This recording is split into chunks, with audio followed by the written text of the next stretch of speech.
Hola amigos, bienvenidos a RS Comics. Aquí les traigo Avengers Armageddon número 2, con guión de Chip Zdarsky y arte de Delio Díaz y Frank Alpizar. Aquí está la lista de reproducción. Espero que les guste. La historia comienza en Symkaria, completamente devastada. Red Hulk piensa que Estados Unidos, más que un país, es una idea impulsada por la libertad y la democracia. Aunque se han aprobado leyes para promover la democracia en el mundo, no son más que palabras escritas por hombres que temen ensuciarse las manos. Pero él no tiene ese miedo. Irradiando energía, ordena rechazar el ataque del norte. Uno de los Hulks confirma la orden, pero una explosión lo derriba. Grita que le duele, pero Ross le dice que estará bien, porque todo forma parte del plan. Entonces, una voz pronuncia su nombre. Es Sam Wilson, liderando a los Avengers y sus amigos. Junto a él están Vision, Captain Marvel, Human Torch, Iron Man, Namor, David Colton, Invisible Woman y un Helicarrier. Sam le ordena a Ross que se detenga de inmediato. Con los ojos encendidos y una gran sonrisa, Red Hulk responde, bendiciendo a la Nueva América.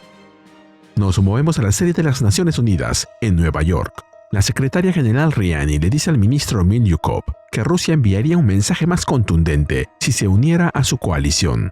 Desde Plesetsk, él responde que su país está más preocupado por proteger sus fronteras de los erráticos Hulks estadounidenses. Riani aclara que, aunque trabaja en Nueva York, es italiana y que esos no son sus Hulks. Ella solo intenta detenerlos.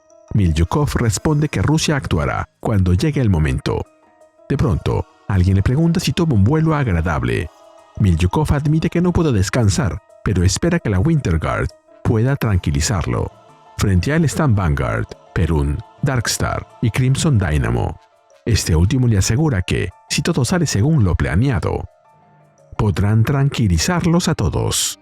Volvemos a Symkaria. Los Avengers y sus amigos combaten contra Red Hulk y sus soldados Gamma. Sam le pide al sargento que ordene la retirada de sus hombres. Ellos se encargarán.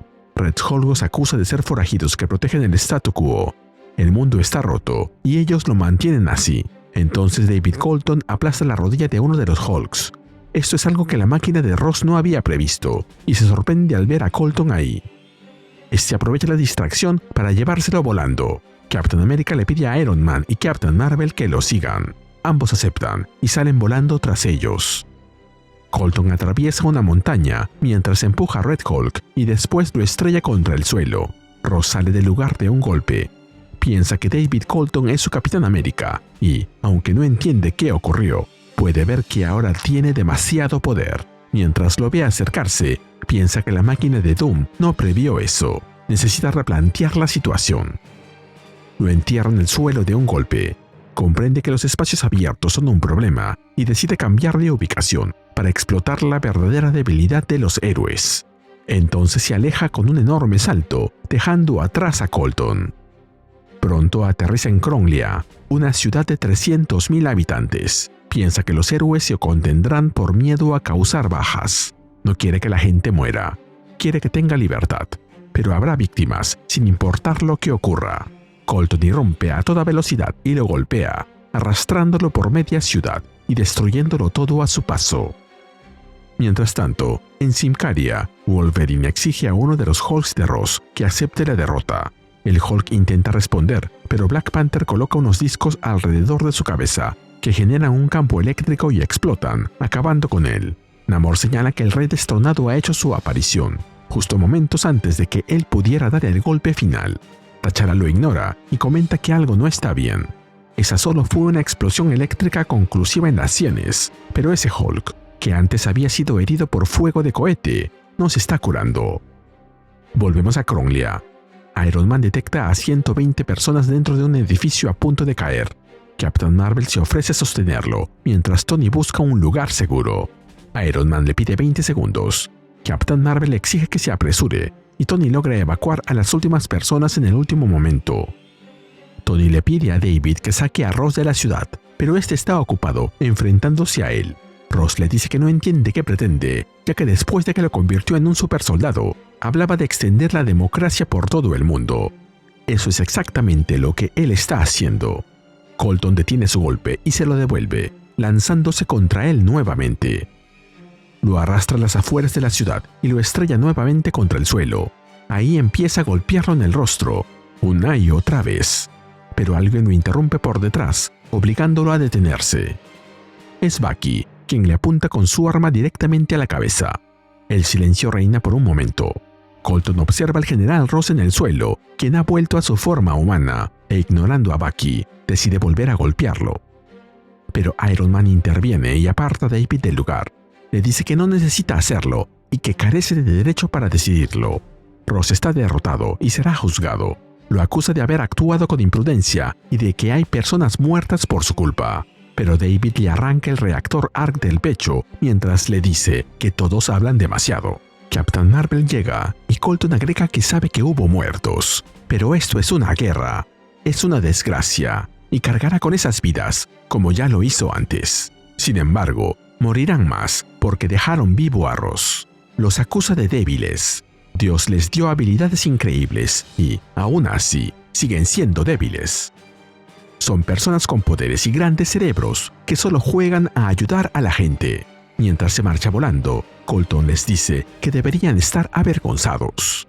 Volvemos a Symkaria. Sam le informa a Tony que los Hulks han caído y que ellos están haciendo todo lo posible por ayudar en la ciudad. La situación es muy grave. Le pide que le confirme que tienen a Ross, pero Bucky interviene y le informa que Tony no puede comunicarse en ese momento y que Colton ha desaparecido.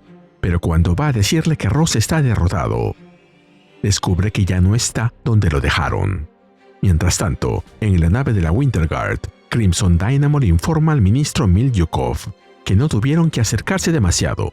Darkstar se teletransportó dentro, tomó a Ross y salió sin que nadie lo notara. Estarán de vuelta en Plesex en media hora con el paquete. Milyukov los felicita y asegura que han hecho sentir orgullosa a Rusia una vez más. Darkstar pregunta si saben qué harán con ese hombre. Crimson Dynamo responde que no les corresponde saberlo. Pero, como no fueron enviados para matarlo, no quieren imaginar qué necesita Rusia de esa bomba salvaje. Frente a ellos, el general Ross permanece en estasis. Si aprecias lo que hacemos en Riose Comics, regálame un me gusta, suscríbete y activa la campanita. Gracias. Saludos a Nancy de la Cruz E4E. Volvemos a Kronglia. Mr. Fantastic le informa a T'Challa que los escaneos muestran que todos han sido localizados. Como los hospitales están al límite, Sue y Vision trasladan a los heridos a ciudades vecinas. T'Challa asegura que la ayuda médica de Wakanda llegará pronto. Carol les pregunta por Tony. Reed responde que está buscando pistas en la base de Ross para averiguar a dónde pudo escapar. Carol no entiende cómo lo hizo, porque ninguno de sus escáneres detectó que se dirigiera a ningún lugar. Mr. Fantastic reconoce que es inusual, y Carol agrega que la situación es terrible. Hay docenas de muertos, la ONU está alterada, y no solo ha desaparecido un Hulk, sino también un exsoldado con el poder de un Sentry. Le pregunta a Reed qué harán. Él responde que evaluarán los daños, analizarán la situación y después harán lo de siempre. Harán lo mejor que puedan. Nos movemos a la base de Ross. Alguien le dice a Iron Man que tenían a los Hulks controlados y estaban ganando. Pero él y su grupo llegaron buscando gloria y ahora hay muertos. En cambio, él camina por ahí libremente, pese a que nunca sirvió un solo día. Así que le pregunta qué tiene que decir en su defensa. Tony responde que cualquier cosa que sienta contra él y sus amigos, ellos la sienten 10 veces más. Luego ingresa a la sala de control y le pregunta a Friday, su inteligencia artificial, si hay algo de interés. Friday detecta 3 laptops que se pueden revisar y una caja portátil de radiación gamma. Y un objeto desconocido que emite lo que parece ser energía multiversal. Tony le pregunta qué podría hacer. Friday responde que diría que se trata de una máquina de prognosis, capaz de mostrar el futuro. Iron Man toma el objeto. Mientras empieza a irradiar una luz blanca, pregunta qué vio Ross en él. Finalmente, mientras en la pantalla aparece una gran explosión nuclear, Tony pregunta si lo que vio fue vida o si fue muerte. Y se nos cuenta que esta historia continuará. Este segundo número me gustó bastante más que el anterior, porque ahora sí pasan cosas importantes, y la historia por fin empieza a tomar forma. Aún así, todo va demasiado rápido, Ross parecía ser la gran amenaza, y en cuestión de unas páginas, termina derrotado, secuestrado y casi desplazado por David Colton. Sinceramente, estos dos primeros números quizá habrían quedado mejor unidos en uno solo, porque el anterior preparaba demasiado, y este mete tantas cosas seguidas que apenas hay tiempo para asimilarlas. Ross ya está completamente perdido dentro de su propia idea de libertad y democracia. Habla como si estuviera salvando el mundo, pero lo que hace es imponer su voluntad por la fuerza y aceptar que habrá muertos en el camino. Casi parece una caricatura de sí mismo, o de algún presidente de la vida real que les dejo a ustedes mismos que elijan. Aunque eso también deja claro lo peligroso que es alguien que de verdad cree estar haciendo lo correcto. Pero quien termina robándose el número es David. La pelea entre Colton y Red Hulk es brutal y visualmente impresionante, pero también deja claro que David ya no está pensando como un héroe. Destruye media ciudad, acepta las muertes como parte de la guerra e intenta matar a Ross cuando ya está derrotado. Y aunque entiendo por qué piensa así, porque dejar vivo a Ross puede terminar provocando otra tragedia, su manera de justificarlo da bastante miedo. Lo más inquietante es que no parece disfrutar lo que hace. Simplemente está convencido de que él tiene la razón y de que los demás son demasiado débiles para tomar decisiones difíciles. No sé si este cambio de David me convence del todo.